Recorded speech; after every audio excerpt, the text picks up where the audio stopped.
Segorop itu untuk Jawara Betawi. Kisah Wasis dan Gali.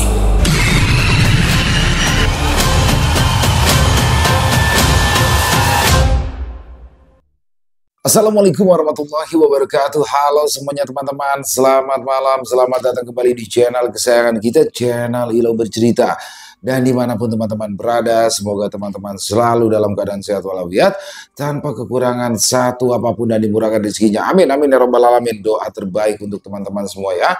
Dan pada kesempatan yang baik ini saya akan membawakan satu kisah favorit kita semua, kisah Wasis dan Gali, dan masih featuring dengan Bang Jali ya teman-teman ya. Kisah dari Rastra Ksatria. Waduh.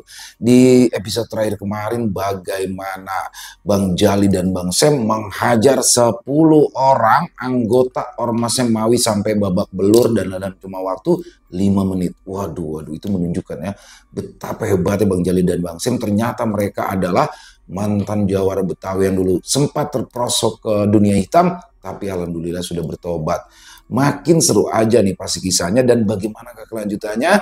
Sebelum kita masuk ke dalam kisahnya, buat teman-teman yang mungkin belum subscribe channel Ilo Bercerita, yuk bisa diklik dulu tombol subscribe. Jangan lupa lonceng notifikasinya juga dinyalakan agar teman-teman selalu mendapatkan notifikasi dari konten-konten yang akan kami upload selanjutnya. Dan untuk channel Ilo Bercerita sendiri kami upload setiap hari teman-teman ya, setiap malam jam 9 malam waktu Indonesia bagian Barat. Oke, nggak pakai berlama-lama lagi, pasti udah gak sabaran kan untuk masuk ke dalam kisahnya. Kita berangkat ke Jakarta Selatan. Malam itu, angin berembus lembut di beranda kos yang berada di ujung selatan Jakarta. Gerimis tipis mulai turun membasuh bumi yang kering setelah diterpa panas harian. Di atas meja kayu terlihat 3 cangkir kopi hitam yang mengepulkan aroma pahit yang akrab. Itu adalah kopi milik Wasis, Gali, dan Cecep. Bungkus rokok murahan dan asbak yang berisikan banyak puntung rokok menjadi hiasan tambahan di pinggir meja. Gila sis, Edian, aku ini masih gak nyangka loh. 10 orang sis, 10, bukan cuma 1 atau 2. Kata Gali sambil menggebu-gebu, kedua tangannya ikut bergerak menggambarkan adegan seolah ia sendiri yang sedang berkelahi. Terus Bang Sam itu tuh, kamu lihat juga kan sis, cuma sekali gebrakan dia itu bisa nyapu 3 orang sekaligus. Kayak nonton film silat zaman dulu. Mereka berdua udah mirip kayak Berry Prima sama Advent Bangun. Cecep yang duduk di sebelahnya hanya bisa menghela nafas panjang. Nyesek banget sumpah Cecep nggak ikut. Makanya kamu itu kalau ada momen penting kayak gitu, urusan lain itu di-cancel dulu, saut Gali yang masih saja memperagakan gaya-gaya silat Bang Jali dan Bang Sam. Ya mau gimana tuh Kang Gali, kan yang nyuruh itu tetenya Cecep. Wasis yang sedari tadi hanya duduk bersandar di kursi plastik sambil mengepulkan asap rokok tersenyum tipis. Ya itu udah bener Cep, dahulukan dulu kepentingan keluarga ya. Cecep manyun. Ya Kang Wasis, tapi kan Cecep juga mau nonton silatnya Bang Jali sama Bang Sam biar bisa cerita ke anak cucu nantinya. Anak cucu? Sela Gali cepat. Lah kamu jangan kata nikah, pacar aja belum punya Cep. Goyo-goyoan mau cerita ke anak cucu. Mereka bertiga tertawa keras. Suara mereka memantul ke dinding-dinding kos yang mulai sepi. Gali kemudian menyeruput kopinya, matanya menerawang jauh.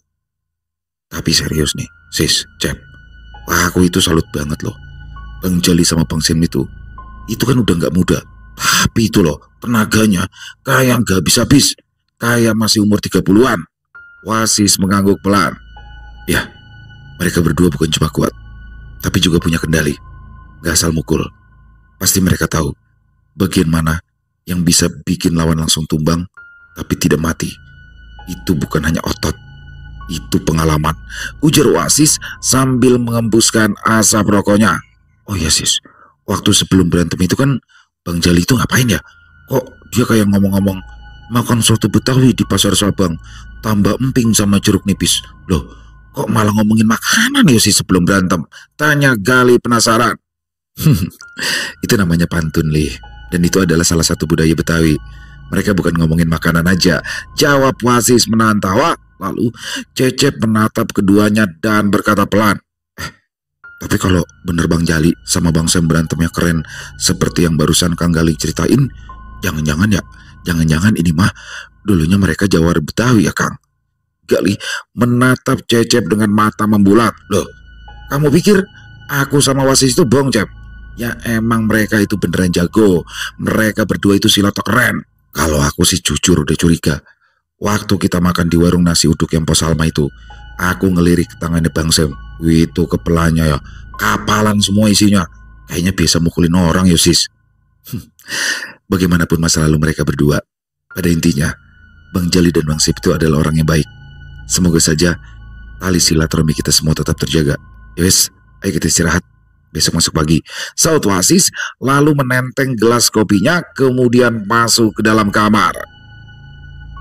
Keesokan harinya, berita tentang Bang Jali dan Bang Sam yang menghajar 10 anak buah Mawi sampai babak belur tersebar luas ke seluruh penjuru kampung. Entah siapa yang memulainya. Pagi itu, dari ujung gang sampai ke warung kopi di depan musola, semua orang membicarakan hal yang sama, Bang Jali dan Bang Sam. Ji, lu udah denger belum? Katanya si Jali sama si Sam kemarin habis ngajar 10 orang anggota Ormas Simawi, seru Pak Rohim sambil menyeruput kopi tubruk di warung Podarmi. 10 orang, balas Haji Rozak, matanya melebar. Beneran 10 orang, Him? Hah? Beneran loh? Iya 10, kata si Udin itu yang ngintip dari rumahnya. Katanya 10 anak buahnya Mawi pada babak belur. Nasi Mawi malah kabur, bawa sendal beda pasang. Podarmi yang sedang menyapu lantai warung ikutan nimbrung. Astagfirullah, itu si Jali sama Samsudin jakumat lagi aja ya kelakuannya. Ya tapi sih jujur, kalau buat ngebenerin orang yang songong mah saya ngedukung. Waduh Pok, ya jangan gitu juga kali. Dan nanti kalau Ormas Simawi balas dendam, terus dia pada ngacak-ngacak kampung kita semua, bagaimana yo? Saut Haji Roja khawatir meski matanya berkilat penuh rasa penasaran. Gawat, kalau ampe si Jali sama si Sam kumat lagi. Lu pada kagak tahu sih bagaimana sepak terjang dia berdua zaman dulu. Gumam Haji Rojak pelan. Ya, Haji Rojak adalah salah satu orang yang sangat tahu bagaimana sangarnya Bang Jali dan Bang Samsudin di masa lalunya. Di sudut lain kampung, ibu-ibu yang sedang membeli sayuran pun juga tak kalah heboh. Mbok, udah pada denger belum? Si Jali sama si Samsudin itu katanya dia berdua ngabisin 10 anak buahnya si Mawi. Katanya kagak sampai 5 menit udah pada babak belur, kata Bu Nur sambil menepuk-nepuk labu siam. Masa iya sih? Kayak di film silat aja. Emangnya dapat berita dari mana lu? Jawab Bu Tati yang matanya berbinar memandangi terong ungu di tangannya. Lah iya, udah rame beritanya. Tadi laki saya yang cerita. Lah, kata Empo laki Empo suka bohong. Tanya Bu Tati lagi. Bu Tati, emang laki saya suka bohong kalau masalah uang. Tapi kalau masalah beginian mah kagak. Jawab Bu Nur kesal yang langsung pergi begitu saja setelah membayar belanjanya. Idih, kok ngambek? Emangnya saya udah salah ngomong ya ibu-ibu? Tanya Bu Tati pada ibu-ibu lainnya. Tangannya masih terus mengelus terong di tangannya. Ya, hari itu gosip beredar sangat cepat hingga akhirnya berita itu sampai juga ke telinga Babe Roup dan juga Nya Oda, orang tua dari Bang Jali.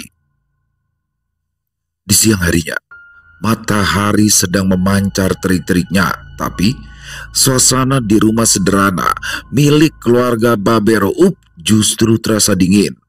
Di ruang tamu yang dindingnya penuh dengan foto-foto lama keluarga besar Babe Roup, Bang Jali duduk santai sambil cengar-cengir di depannya. duduk dua sosok yang sudah ia hafal betul nada suaranya sejak masih kecil, Babe Roup dan Nya Oda. Ini ada apaan ya, Beh? Nya, saya dipanggil mendadak kayak begini. Jangan-jangan mau dibagi duit saya ini. Curiga saya jadinya. Habis dapat gusuran ya, Beh? Tanya Bang Jali sambil menyeruput kopi panas yang ada di atas meja. Babe Roup diam, matanya menatap tajam ke arah Bang Jali seolah sedang menahan amarah. Tuh muka ramah-ramahnya lagi pada sumringah banget ini. Wah beneran ini mah, habis pada dapat gusuran ini ya. Alhamdulillah dah, ujar Bang Jali lagi sambil meraup mukanya sendiri. Lo bener-bener ya, Li, bener-bener lo. Masa iya lo kagak bisa bedain mana muka orang lagi marah, mana muka orang lagi senang? Gusuran mana lagi, Jali? Udah habis banda gua, kagak ada lagi yang bisa digusur. Muka lo lama-lama yang gua gusur, mau lo? Sahut Babe Roup garang. Ya, Bang Jali langsung menyadari bahwa ada sesuatu yang tidak beres di sini.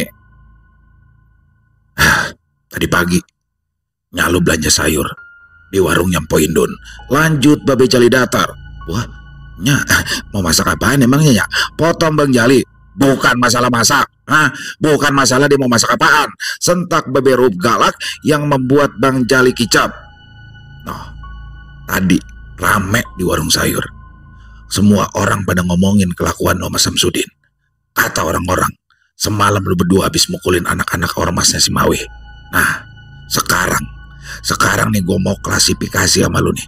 Bener kagak yang diomongin orang-orang kampung itu, Klarifikasi kali, Be, bukan klasifikasi, sahut Bang Jali. Gua kagak peduli mau untuk klasifikasi apa klarifikasi. Sekarang gue tanya sekali lagi, bener apa kagak tuh omongan orang-orang kampung? Sentak Babe Roup makin meradang. Iya Be, bener, jawab Bang Jali lirih sambil menunduk.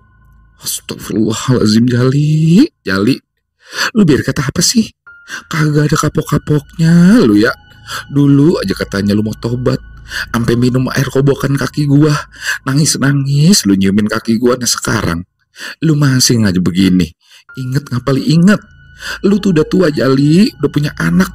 Apa lu mau nanti si Toing ngikutin gaya lu? Astagfirullahaladzim, ujarnya Oda sambil mengelus dada. Ya, yang kenceng-kenceng ya, nanti kalau si Toing denger bisa berabe, ujar Bang Jali sambil melirik ke arah kamar si Toing. Anaknya lagi sekolah, sahutnya Oda yang masih marah. Bener begitu, Li. Jadi ceritanya sekarang lu mau balik lagi, Mau jadi jawara kampung, mau bikin rusuh lagi di kampung kita kayak dulu lagi. Apa belum puas lu, Belum puas lu ngabisin banda gua? Udah berapa biji kambing yang dulu kejual bakal ngobatin orang yang bonyok lu pukulin?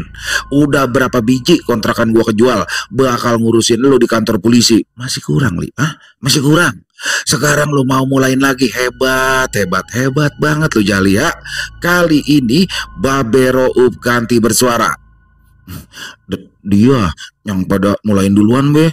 Saya mah cuma mau kasih pelajaran sopan santun doang niatannya mah, jawab Bang Jali pelan sambil terus mendudukkan kepala. Ngasih pelajaran lu kata? Jali, lu jangan mikirin waduk lu doang. Ormasnya si Mawi itu ormas gede. Nah kalau dia pada kagak terima, terus dia pada nyerang ke kampung kita, kesian nanti orang-orang yang kagak tahu apa-apa bakalan jadi korban. Apa lu pengen? Apa lu pengen Babe lu nanggung lagi kerugian orang-orang kampung? Pokoknya gua agak mau tahu lagi, Li. Lu kudu kelarin urusan lu sama Mawi. Baik-baik, kagak main pukul-pukulan lagi. Kalau sampai besok belum kelar nih urusan, gua seret lu berdua sama si Mawi sekalian ke kantor polisi biar pada kapok lu semua. Ngerti kagak lu? Ujar Babe Roup ngos-ngosan. Bang sabar Bang, udah Bang, jangan teriak-teriak, ntar ngapnya kumat, sahutnya Oda sambil mengelus-ngelus bahu suaminya yang masih ngos-ngosan. Lah bagaimana gua kagak sewot, Oda? Lah ini anak lu mangkinan tua, bukannya mangkinan bener, malah mangkin geblinger. Bang Jali menarik nafas panjang, mencoba menguatkan hati. Ia mencoba menjelaskan apa yang sebenarnya terjadi. Belum sempat Bang Jali berucap, tiba-tiba saja terdengar sebuah suara cempreng mengucap salam. Assalamualaikum. Ya, Toing datang, anak Bang Jali satu-satunya, anak laki-laki yang lucu dan mengemaskan tapi suka ngomong jorok. Toing terlihat ceria. Ia masih memakai seragam sekolah lengkap dengan topinya yang dipakai terbalik. Ada baba nih, pas banget dah, ujar Toing dengan mata berbinar, yang langsung mencium tangan Bang Jali, Babe Raup, dan juga Nya Oda. Pas banget apaan sih, Ing? Emangnya Toing mau minta apaan emangnya? Tanya Bang Jali. Toing tadi denger dari orang-orang, katanya Baba sama Cing Samsudin habis berantem lawan 10 orang, menang lagi. Keren banget dah, Ba. Toing pengen, Ba, kayak Baba jago berantem, ujar Toing sambil memperagakan gerakan silat. Astagfirullah. Ing, jangan didengerin ya, Ing. Berita bohong itu mah, jawab Bang Jali gelagapan sambil matanya menatap ke arah Babe dan Nya Oda yang wajahnya semakin memerah. Bohong apaan? Lah orang Toing dengar dari bapak-bapak di warung tadi pas Toing beli es kenyot, ada PRT juga di sana. Masa ya PRT bohong? Ba, ajarin Toing silat ngapa, Ba? Ujar Toing memasang muka manja nyebelin. Toing sekolah aja yang bener ya, kagak usah belajar silat, kagak ada gunanya ya, Tong, sahut Bang Jali lagi. Kagak ada gunanya gimana sih, Ba? Kan keren. Toing nanti pengen ajakin berantem si Mamat kalau dia jago. Astagfirullah. Ngapain lu jadi ngajakin berantem si Mamat sih, Ing? Tanya Bang Jali bingung. Si Mamat bagus banget, Ba, mentang-mentang badannya gede, terus dia suka pamer HP, Ba, di sekolah. Itu, Ba, HP-nya yang lambangnya apel geroak. Toing gudeg banget dah, ujar Toing berapi-api. Udah, biarin aja, kagak usah diajak berantem ya, Ing. Ntar Bapak beliin Toing handphone yang lambangnya apel juga. Kalau perlu apelnya yang masih utuh, kagak geroak kayak punya si Mamat, jawab Bang Jali khawatir. Toing, anak ganteng, udah yuk, Toing ganti pakaian dulu ya, Tong, terus makan dah. Nya udah masakin semur daging sama kentang dipedesin kesukaan Toing, sahutnya Oda yang langsung menggandeng tangan Toing menuju dapur. Dia tak mau cucu kesayangannya itu semakin terkontaminasi pada kelakuan Bang Jali. Nah, gua kata juga apa? Coba dah, demen kan lu lihat anak lu jadi begitu? Jali, pokoknya gua agak mau tahu ya, Li. Lu kudu kelarin buru-buru masa lalu hari ini juga. Kalau perlu lu seret tuh si Mawi, bawa kemari biar lu berdua damai di depan gua, ujar Babe Raup tegas. Iya, Mbak, jawab Bang Jali sambil menunduk dalam-dalam. Kalau babenya sudah memberikan perintah, maka ia tak bisa apa-apa. Sementara itu, suasana di rumah Bang Sam justru lebih panas dari rumah Bang Jali. Di dapur kecil yang beraroma sambal tumis, Pok Leha berdiri dengan tangan bertolak pinggang, sementara Bang Sam hanya bisa menunduk di kursi rotan yang sudah agak miring sandarannya. Bang, abang kan udah janji sama ayah kan? Suara Pok Leha melengking, nadanya campuran antara marah dan kecewa. Abang janji mau ninggalin urusan jawara-jawaraan itu. Tapi mana coba, Bang? Mana? Kampung sekarang udah geger lagi. Nama abang disebut di mana-mana, di warung sayur, di grup WA PKK, di pos ronda. Malu, ayo Bang, malu. Bang Sam mencoba tersenyum canggung. Leha, ini mah bukan urusan gaya-gayaan. Gue cuma bantu si Jali, anak ormas si Mawi tuh yang mulai duluan. Mulai duluan. Potong Polea tajam. Dari dulu abang alasannya gitu mulu. Tiap kali abang pulang habis mukulin orang, ujung-ujung abang bilang, orang yang duluan Leha. Lah kalau begitu caranya sama Bang, kapan abang bener-bener berhenti? Apa abang pikir ayah gak capek? Dulu, Bang, dulu. Tiap kali abang keluar rumah malam-malam, ayah selalu takut, Bang, khawatir. Ayah takut ada kabar kalau abang ditusuk orang. Ayah takut kalau polisi datang bawa berita kagak enak. Ayah capek, Bang, kalau kudu begitu lagi. Bang Sam terdiam.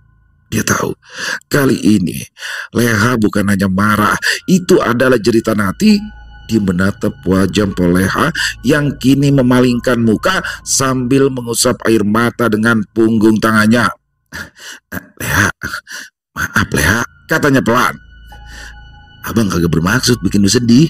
Poleha menggeleng keras. "Abang udah janji waktu itu. Abang katanya mau hidup tenang. Abang janji mau tinggalin dunia itu." Hening. Hanya suara nafas Poleha yang terdengar kasar, lalu ia berkata dengan nada rendah tapi tegas. "Kalau abang emang masih kayak begini, pulangin ayah ke rumah orang tua ayah, Bang." Bang Sam langsung berdiri. "Astagfirullah Leha, lu jangan ngomong gitu ngapa? Iya gue salah iya, tapi udah dong, lu jangan minta pulang ke rumah orang tua lu Leha. Apaan? Orang tua lu dua-duanya udah kagak ada. Terus rumah orang tua lu juga pan udah dibagi-bagi sama saudara-saudara lu," ujar Bang Sam mencoba menenangkan. "Itu pan berbahasa doang Bang." Bang Sam hanya bisa duduk menunduk, tak berani menatap wajah Leha yang pasti terlihat sangat menyeramkan di matanya. "Selama kita nikah, kapan Bang Ayah pernah minta macam-macam sama Abang? Kagak pernah. Ayah cuma minta Abang berubah, kagak lagi jadi jagoan kampung. Abang cukup perhatiin bini sama anak-anak, cukup kasih nafkah kita pakai uang yang halal. Mendingan uang halal tapi banyak Bang, daripada uang haram tapi dikit." Ya iya tuh, halal banyak ya emang barokah," sahut Bang Sam pelan. "Pokoknya ayah kagak mau tahu Bang. Kalau ini urusan abang sama ormasnya si Mawi belum kelar, selama si Mawi belum datang kemari bilang damai sama abang, mulai malam ini abang tidur di luar aja," ujar Poleha datar, lalu berjalan ke arah kamar dan brak, pintu dibanting keras membuat Bang Sam loncat dari kursinya. "Astagfirullah Leha, Leha, tega amat ya, masa ya abang tidur di luar? Ntar kalau abang pengen anuan, abang nyeruduk siapa dong?" ujar Bang Sam memohon di depan pintu sambil menggaruk-garuk selangkangan yang tidak gatal. "Seruduk aja pohon asem di depan," sahut Poleha ketus dari dalam kamar. "Lah bujuk pohon asem, lebih bisa lecet punya gue semua nantinya," batin Bang Sam lemas. Keesokan malamnya, sehabis isya, di bangku panjang di depan warung nasi uduk Mbak Salma, Bang Jali dan Bang Sam duduk termangu. Rokok kretek asapnya mengepul, kopi hitam sudah tersaji di depan mereka. "Li, lu udah nelpon si Mawi kan?" tanya Bang Sam pada Jali yang sedang sibuk meniup-niup kopi panasnya. "Udah, katanya pada Isa mau pada datang mari," jawab Bang Jali. Kemudian ia mencicipi sedikit kopinya yang terasa masih panas. "Kalau ampe dia pada kagak datang nih malam, gua paranin ke rumahnya," ujar Bang Sam geram. "Ya kudu wajib datang dia mah. Ya, lu kagak tahu aja, kemarin gua abis disemprot sama babe gua," jawab Bang Jali yang masih penasaran dengan kopi hitamnya yang panas. "Masih mending lu diomelin doang. Lah gua malaman tidur di luar. Kata bini gua, kalau ampe si Mawi belum gua bawa ke rumah, gua tetap tidur di luar. Lah bisa empuk tulang gua kalau tiap malam tidur di luar," gerutu Bang Sam kesal. "Bujuk, parah amat ya. Tumbenan Sam, si Leha galak banget," celetuk Bang Jali yang kembali berusaha menyeruput kopi panasnya. "Tumbenan galak lagi. Wah, emang tiap hari juga galak. Pura-pura kagak tahu lagi lu," sahut Bang Sam sebal sambil meraih gelas kopinya. Baru saja Bang Sam berkata seperti itu, suara raungan sepeda motor terdengar dari ujung jalan. 3 unit sepeda motor berhenti tepat di depan warung. Dari salah satunya turun sosok tinggi besar berkemeja hitam, Bang Mawi, pimpinan ormas yang kemarin anak buahnya dihajar habis-habisan. Tapi malam ini, walaupun dihiasi kumis lebat dan alis tebal, tapi wajahnya jauh dari kesan garang. Wajahnya terlihat pucat, matanya gelisah. Bos Salma yang sedang melayani para pembeli pun sadar akan kedatangan Bang Mawi, si pimpinan ormas. "Bang Jali, itu Bang Mawi datang. Ingat pesan babe ya Bang, abang jangan berantem lagi nih malam." Bang Jali hanya tersenyum tipis. "Tenang aja ya Salma, malam ini bukannya malam berantem. Abang cuma mau ngobrol doang ini sama si Mawi." Bang Mawi melangkah pelan, Tangannya sedikit gemetar, beberapa anak buahnya ikut di belakang, tapi jelas-jelas tak berani menatap Bang Jali atau Bang Sam. Assalamualaikum, Bang Jali, sapa Bang Mawi dengan suara rendah. Bang Sam melirik sekilas. Waalaikumsalam. Tumben-tumbenan anak buah lu pada sopan, weh. Lah kemarinan ketemu sama gua pada ada. Bang Mawi menggaruk-garuk tengkuknya, keringat dingin mengucur. Iya Bang Sam, saya datang kemari niatnya mau minta maaf. Suasana warung nasi uduk Mbak Salma mendadak senyap. Beberapa pembeli yang mencium gelagat tak baik langsung bergegas pergi. Hanya terdengar suara jangkrik dari kebun di belakang warung. Bang Jali menatapnya dalam, wajahnya terlihat datar. Minta maaf lah gampang amat weh. Apa lo kagak tahu? Kemarinan batu konblok segede gaban hampir aja kena jempol gua. Lah mana jempol gua lagi cantengan. Anak buah lu kan yang nimpuk gua kemarinan. Maksud lu apaan weh? Iya bang, iya, anak buah saya kemarin udah kelewatan. Saya sendiri juga malu bang. Saya juga kagak nyangka bakalan ribut sama abang berdua jadinya. Saya cuma ya mohon ampun dah kalau kemarin sempat keganggu, jawab Bang Mawi gelagapan. Setelah dipersilakan duduk dan disediakan segelas kopi hitam, Bang Mawi pun mulai menjelaskan kronologi sesungguhnya dari kejadian kemarin. Sekarang saya jujur deh bang, jujur aja sebenarnya saya nyuruh si Gedak sama si Nardi bakal neror Pak David. Ya biar bagaimana juga saya masih kesel sama dia gara-gara saya kalah tender ambil keamanan pasar malam. Saya juga kaget pas dengar laporan kalau ternyata abang berdua ada di rumah Pak David waktu si Gedak ngelemparin batu. Nah, abang berdua pan tahu saya mana berani sih nyenggol abang berdua bang. Bang Sam menaruh gelas kopinya pelan. Udah lewat nih, tapi lo kudu ingat, jangan main gertak di kampung orang. Kagak semua orang takut sama rompi ormas lu. Bang Mawi cepat-cepat mengangguk. Siap bang, siap. Saya janji kagak bakalan ada lagi yang begituan. Saya maunya jaga hubungan baik sama abang berdua. Dan sebagai rasa tanggung jawab saya siap ganti rugi ke abang berdua. Mawi, gua masih kagak butuh ganti rugi. Sekarang begini aja dah, gua cuma mau nih malam lu datang ke rumah gua. Lu jelasin dah sama babe gua kalau nih masalah bener-bener udah kelar. Habis itu gantian lu datang ke rumah si Sam. Lu jelasin dah sama bininya kalau emang nih masalah udah kelar. Bagaimana? Lu mau kagak? Tanya Bang Jali sambil melotot. Mau banget saya bang, jawab Mawi gemetar. Malam itu juga Bang Jali, Bang Sam dan juga Mawi beserta anak buahnya bergerak menuju ke rumah Bang Jali dan selanjutnya menuju ke rumah Bang Sam. Setelah itu masalah pun dinyatakan selesai dan Bang Samsudin akhirnya bisa tidur di dalam kamar lagi. Keesokan paginya, suasana di kampung terasa lebih damai dari biasanya. Burung-burung gereja berkicau di atap-atap kosan, matahari baru saja naik dan suara tukang sayur teriak dari ujung gang. Tapi di markas ormas pimpinan Bang Mawi, suasana terasa panas. Mawi merasa terhina atas perlakuan Bang Jali dan juga Bang Sam. Dia ingin membalas, tapi dia tahu bagaimana dahsyatnya duo jawara Betawi itu di masa lalunya. Bang Mawi menggebrak meja kerjanya, membuat Gedak dan juga Nardi yang berdiri di hadapannya gemetar ketakutan. Puas lu berdua, ha? Puas lu lihat gue digituin semalam sama si Jali, ha? Gara-gara lu berdua ini semua. Gara-gara lu berdua yang udah kagak becus kerja. Pan udah jelas perintah gue kemarinan. Teror si David. Ngapa lu malah pada nimpuk si Jali? Dasar goblok. Maki Bang Mawi sambil melotot, membuat Gedak semakin gemetar. Maaf bos, kemarin saya kagak tahu kalau di rumah Pak David ada tamu. Saya juga mikir, cuma 2 orang aki-aki doang. Ya saya mah santai aja bos, jawab Gedak masih dengan kepala tertunduk. Hah? Apa lu kata Dak? Apa lu kata? Cuma 2 orang aki-aki.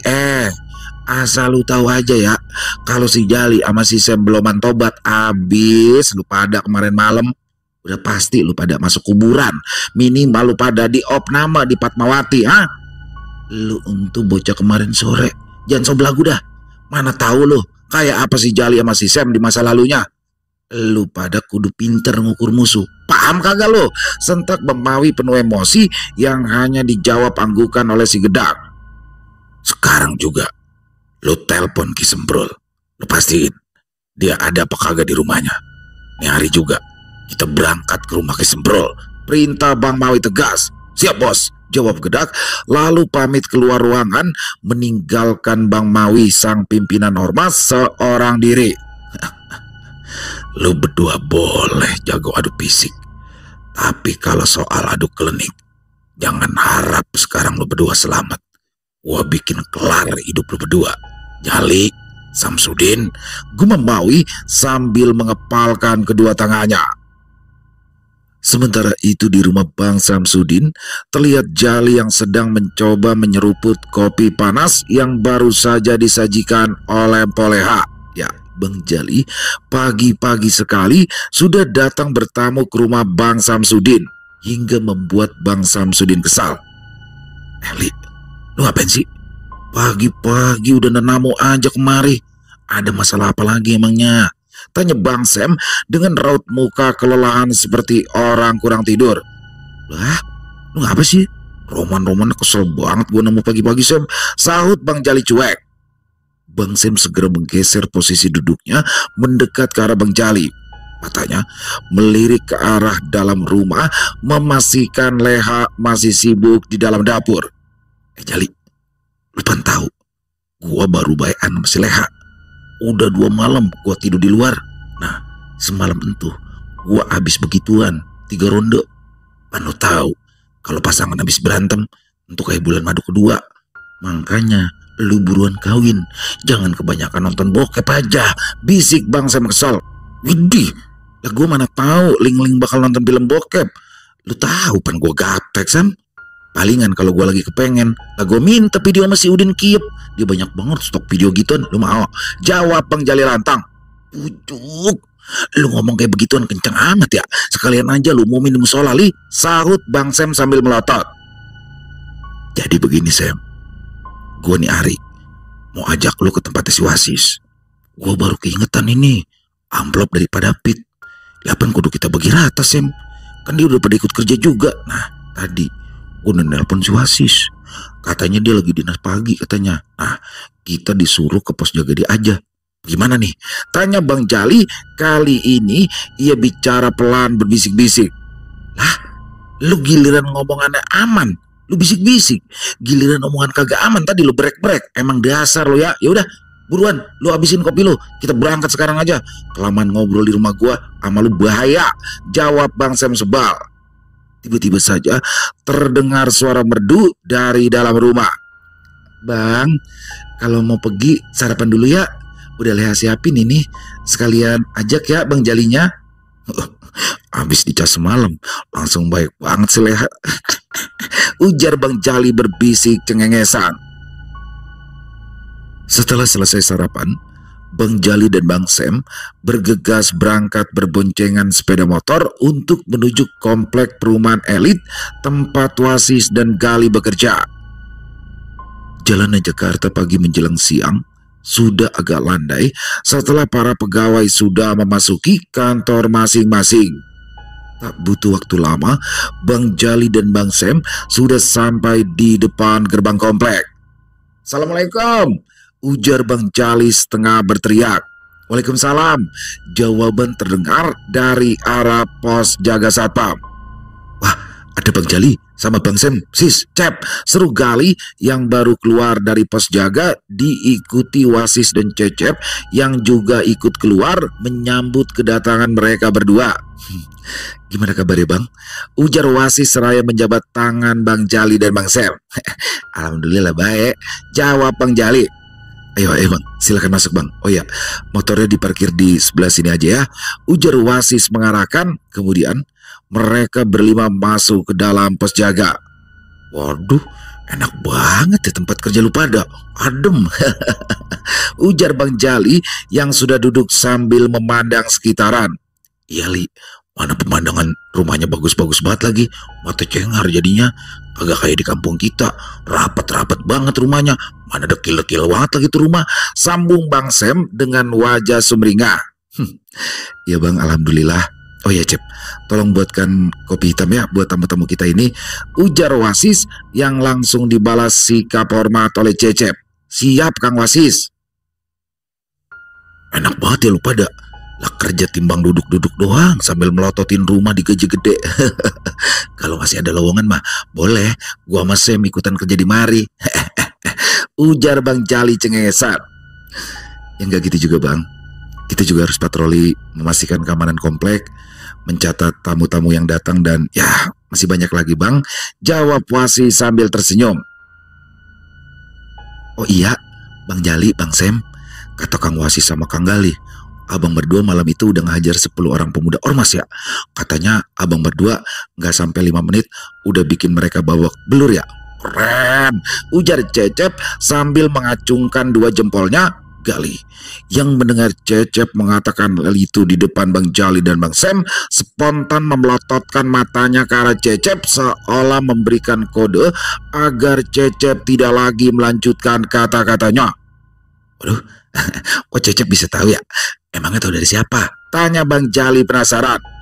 Ya dari Kang Wasis sama Kang Gali atuh Bang. Katanya abang berdua keren kayak Berry Prima sama Atwin Bangun. Cep, mulut kamu itu bisa diem gak? Empir banget sih kamu, bisik Gali yang merasa malu karena ketahuan malam itu dia bersama Wasis telah menguntit Bang Jali dan Bang Sam. Paham sih Kang Gali? Kan Cecep juga mau belajar silat sama Bang Jali sama Bang Sam. Lah iya ya, kok Mas Wasis sama Mas Gali bisa tahu ya? Tanya Bang Jali makin penasaran. Jadi begini Bang. Malam itu saya bersama Gali sengaja mengikuti Bang Jali dan juga Bang Sam.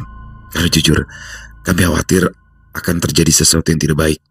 Tapi begitu kami melihat abang berdua ternyata bisa menyelesaikan masalah itu dengan cepat ya, kami akhirnya tidak ikut turun. Mohon maaf atas kelancangan kami berdua Bang.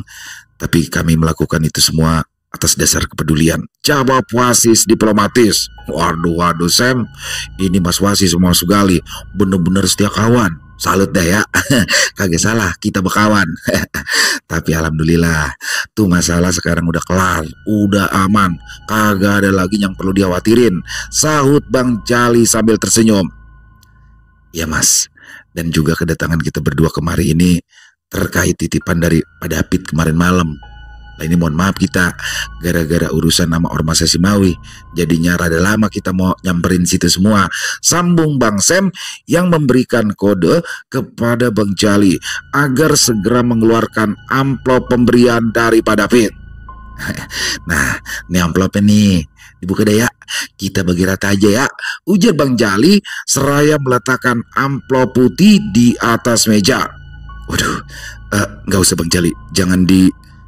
Belum selesai Wasis melanjutkan kalimatnya, Gali yang sudah paham apa yang akan diucapkan Wasis langsung memotong ucapan Wasis. Ya Bang betul, jangan dibagi rata. Bahkan waktu itu kita cuma berempat. Si Cecep ini kan gak ikut. Ya jangan dibagi 5 dong, dibagi 4 aja. Sahut Gali lantang, matanya melirik sebal ke arah Wasis. Lah, ya kagak ngapa-ngapa. Panawala kita berlima.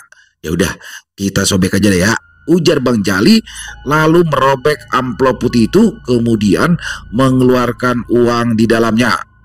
Setelahnya ia menghitung satu persatu uang itu di atas meja kerja. Nah, isinya 1.500.000. Pas banget ini, kita bagi 5, masing-masing orang dapat 300 ribuan. Nah, ini jatah saya sama jatahnya Sam, saya ambil ya, biar redo. Bang, gak usah Bang. Kita semua kan gak ngapa-ngapain.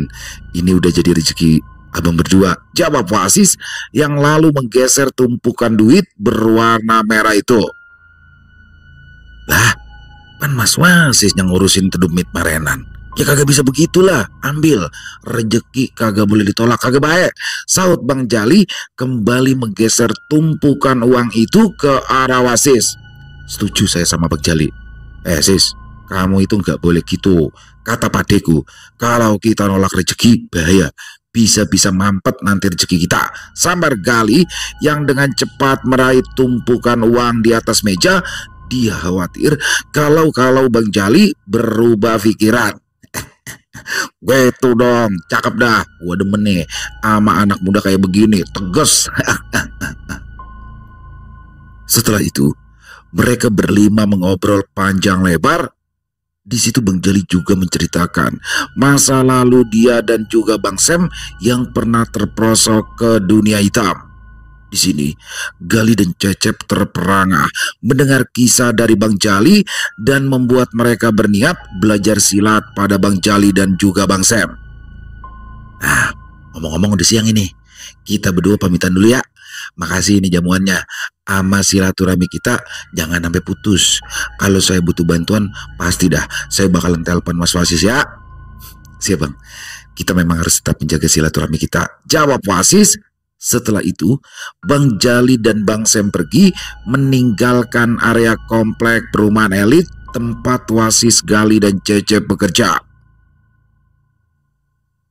Permasalahan antara Bang Jali dan ormas pimpinan Bang Mawi pun sudah dianggap selesai.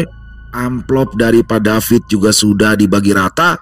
Hidup masih harus terus berjalan dan persahabatan antara Wasis, Gali dan Cecep bersama Bang Jali dan Bang Samsudin akan tetap selalu terjaga.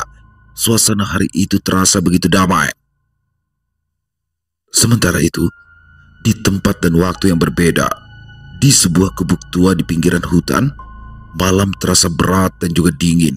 Angin berembus, membawa hawa dingin yang terasa aneh.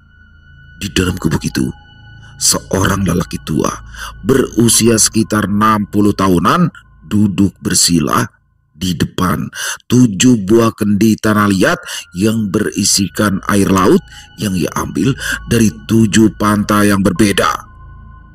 Lelaki itu bernama Ki Semprul, seorang dukun sakti yang sudah puluhan tahun menekuni ilmu hitam tingkat tinggi, ilmu yang tak lagi berurusan dengan jin-jin biasa, melainkan makhluk dari dasar laut terdalam. Di sekelilingnya, 7 batang lilin merah menyala redup, meneteskan lelehan lilin yang membentuk pola aneh di lantai gubuk. Asap dari kemenyan hitam dan kemenyan putih memenuhi ruangan itu, membuat udara terasa tebal dan juga sesak.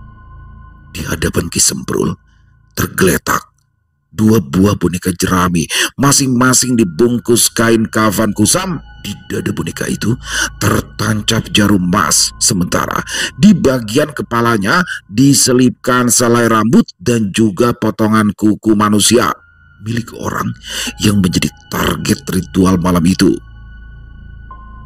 Ki Semprul membuka matanya perlahan. Matanya merah, urat-urat di wajahnya menegang.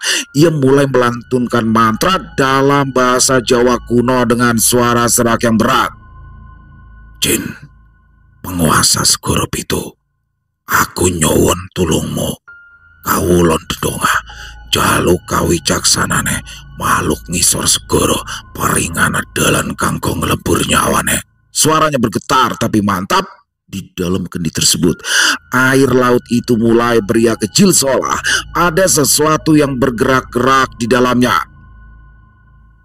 Ki Semprul kemudian mengambil darah ayam cemani yang telah ia sembelih sebelumnya. Dia meneteskan darah itu ke dalam kendi sambil terus membaca mantra. Keteh eke tumbale, kanggo buka lawang antar jagat. Seketika api lilin bergoyang keras dan udara di dalam gubuk berputar seperti pusaran kecil. Suara gemuruh laut terdengar samar, padahal jarak ke pantai dari situ tergolong jauh. 7 buah kendi itu mulai bergetar halus. Dari dalamnya muncul buih putih yang mengeluarkan aroma amis menyengat. Ki Semprul tidak bergeming. Ia mengambil jarum terakhir, memanaskannya di atas nyala lilin, lalu menusukkannya tepat di antara mata boneka jerami itu. Beberapa detik kemudian, angin bertiup kencang hingga lilin padam satu persatu, kegelapan menelan ruangan. Dari periuk, terdengar suara lirih, seperti bisikan seorang perempuan yang sedang menangis. Ki Semprul menunduk, menatap air yang kini berubah pekat seperti tinta. Dia tahu, 7 jin, penguasa 7 lautan, penghubung dari Segoro Pitu sudah menerima pesannya. Ki Semprul menatap ke arah 2 foto yang menjadi targetnya. 2 orang laki-laki berpakaian baju pangsi ala Betawi. Seringai terlihat di bibir Ki Semprul. Paket sudah terkirim, tinggal menunggu kabar kematian dari Jakarta Selatan. Di luar, suara jangkrik seolah lenyap, angin seolah berhenti. Hanya ada keheningan panjang yang menekan, seperti seluruh alam ikut diam menyaksikan dosa besar yang baru saja dilakukan malam itu. Selesai. Wow, luar biasa kisah Bang Jali, kisah Wasis dan Gali featuring Bang Jali dan Bang Sam. Keren pakai banget ya. Dan saya suka banget ketika scene Betawi ya, Bang Jali, Bang Sam, terus Bang Jali dan keluarganya, Mbak Beroup dan Auda tuh dapat pakai banget ya. Dan Toing sendiri, waduh, buat teman-teman yang belum tahu kekonyolan Toing bisa nih ngikutin kisahnya Bang Jali, sudah ada di playlistnya ya teman-teman ya. Bagaimana Toing yang, wah pokoknya konyol banget deh. Dan di sini juga bagaimana mereka khawatir semua ya, orang tua dari Bang Jali dan juga istri dari Bang Sam khawatir nih. Mereka semua takut kalau sampai Bang Jali dan Bang Sam balik lagi seperti masa lalunya yang kelam tuh. Dan di sini Mbak Beroup bener-bener nggak mau. Dan juga Poleha, istri dari Bang Sam, nggak mau lagi tuh itu semua terulang karena mereka trauma ya teman-teman ya. Dan waduh, di endingnya ngeri pakai banget nih. Bagaimana ternyata ada seorang kakek-kakek, seorang dukun yang mengirimkan santet Segoro Pitu. Wah, apa sih santet Segoro Pitu? Jadi yang saya ketahui teman-teman ya, santet Segoro Pitu dinamakan Segoro Pitu yaitu 7 lautan. Jadi santet ini diluncurkan, dikirimkan kepada targetnya dengan memakai bantuan 7 jin penguasa laut. Ngeri banget ya. Dan ini salah satu jenis santet terdahsyat yang ada di tanah Jawa. Dan santet mengerikan itu dikirimkan untuk 2 orang jawara Betawi. Wow, pastinya Bang Jali dan Bang Sam kan ngeri banget di sini. Bagaimanakah kelanjutannya nanti? Apakah Bang Jali dan Bang Sam bisa bertahan dari serangan itu? Yang pasti serangan itu adalah dari Bang Mawi yang ternyata dia nggak terima. Walaupun dia di depannya takut minta maaf. Adu fisik dia kalah, tapi adu klinik. Waduh, dukunnya banyak tuh Bang Mawi. Overall kisahnya keren pakai banget, dan yang pasti buat Mas Rastra Kesatria ditunggu lagi ya untuk kisah Wasis selanjutnya. Ini alhamdulillah nih sudah 2 minggu berturut-turut rutin ya tiap minggunya, setiap hari Selasa malam Rabu nih kisah Wasis dan Jali, dan semoga untuk kedepannya kisah Wasis dan Gali ini bisa benar-benar tayang setiap minggunya. Dan saya juga berharap sebenarnya kisah Bang Jali juga ada ya di sela-sela dari Senin sampai Minggu di channel Ilo Bercerita. Amin amin ya rabbal alamin. Semoga teman-teman semua terhibur ya dengan kisah barusan. Silakan buat yang punya komentar lain, yang punya pendapat lain, bisa menuliskan di dalam kolom komentar, ataupun hanya sekedar saling menyapa. Silakan, insya Allah kami akan menjawabnya satu persatu. Buat teman-teman yang suka dengan videonya, bisa diklik tombol like dan tombol jempol. Boleh juga dong dibantu di-share ya link videonya ini ke teman-teman yang lain agar juga ikut merasa terhibur. Dan di akhir kata, saya Ilo mengucapkan permohonan maaf apabila mungkin dalam pembawaan kisahnya barusan ada kata-kata saya yang salah ataupun ada kata-kata saya mungkin yang kurang berkenan. Saya mohon dibukakan pintu maaf yang seluas-luasnya. Sampai berjumpa lagi di konten-konten kami selanjutnya yang pasti tidak kalah serunya, yang pasti tidak kalah horornya. Masih bersama saya Ilo di channel Ilo Bercerita. Salam sehat, sukses selalu untuk kita semua. Wassalamualaikum warahmatullahi wabarakatuh.